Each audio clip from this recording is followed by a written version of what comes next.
firsthand knowledge that people couldn't afford to buy housing. It was the end of the Jimmy Carter regime, and there was really high inflation and high interest rates. And so we just, after about 4 or 5 EIR testimonies, got the city to say, oh, we're gonna give you a chart. We're gonna give you a study. And so they paid for an economic study. It was on 100 Montgomery Street or 101, either 100 or 101 Montgomery Street. They did, Kaiser and Marston did an analysis of who could afford to have a regular unit of housing, who was in the market to buy housing. Would think traditional Sunset District, not fancy housing, not Pacific Heights, but who could buy the average unit of housing in San Francisco.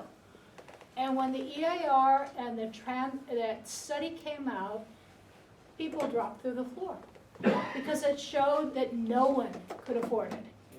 That maybe 20% of people were in the housing market in the city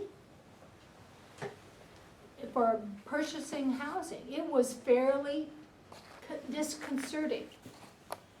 And it was not my study, it wasn't Dale's study, it wasn't David Jones' study.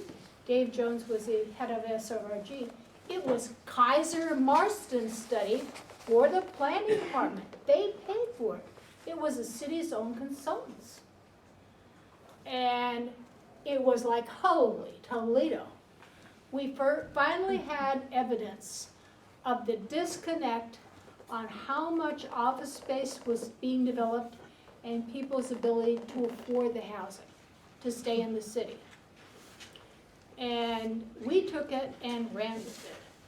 And it led up to the next time we were on the ballot in November of '83.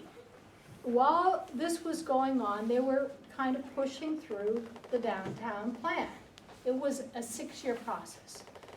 And during that process, they were saying, oh, we're going to be, they were like Spur at large. Spur has always been the other side for me. I apologize for any Spur members who are here. None. But I've never joined Spur, never gave them $1, as far as I know. And so they were all, we can deal with this in a responsible manner. And the other side was, no, you have to slow it down.